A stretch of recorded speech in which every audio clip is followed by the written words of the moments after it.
Ако ева на МЕПСО и ЕЛЕМ ги повлечат барањата за поскапување на струјата, тогаш и регулаторната комисија за енергетика ќе ја повлече одлуката за нејзино поскапување, вели за Алфа првиот човек на телото за регулирање на цената на струјата Марко Бислимовски. Според него се е можно, но само ако енергетските компании достават нови барања и се согласат дека ќе работат без добивка.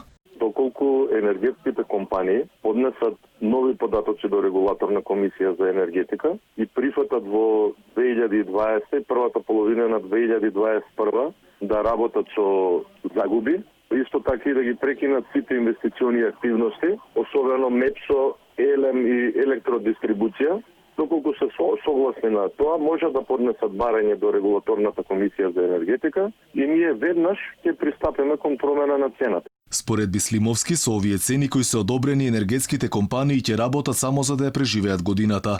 Поточно екстра приходите што ги добивала ЕЛЕМ од продажба на вишоци годинава ги нема, односно компанијата имала пат од 17 милиони евра. Од друга страна и МЕПСО има помали приходи за транзитирање на струјата и тоа од околу 11 милиони евра. Во нашите одлуки, вкупно на компаниите на кои што можеме да влијаеме и носиме цени, тоа се МЕПСО, електродистрибуција на Холм, имаме одземено и непризнаено 37 милиони евра. Значи, одлуката им овозможува на компаниите оваа година само да ги покриват основните трошоци и да не работат со никаков профит. Цената на електрани на Северна Македонија која што продава на универзалниот снабдувач не ја определува регулаторната комисија за енергетика, туку си определува цена која што ќе ја продаваат.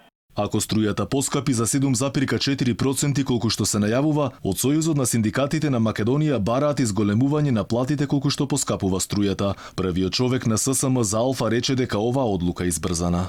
Поскапувањето на струјата е избрзана одлука на регулаторната комисија за енергетика. Претседателството на ССМ ја разгледуваше одлуката на регулаторна и констатира дека ова досега најголемо зголемување на цената негативно ќе влијае на животниот стандард на работниците.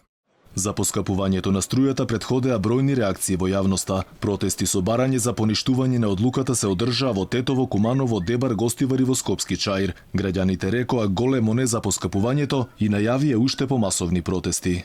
Во време на пандемија другите држави дава ослободување на плаќањето со рокови, со рате, едно друго, а кај нас обратно ќе се накачи струја.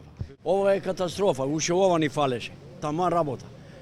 Со 9 или кажите вие сами кај може да живееш. Против поскапувањето на струјата реагираше и најголемата опозицијска партија во земјава ВМРО-ДПМНЕ. Предходно одлуката на регулаторите ја осуди експертската јавност. Смета дека енергетските компании треба да ја трошат акумулираната добивка од претходниот период и да го намалат бројот на вработени за 20%, само за цената на струјата да не расте во овој период на економска и здравствена криза.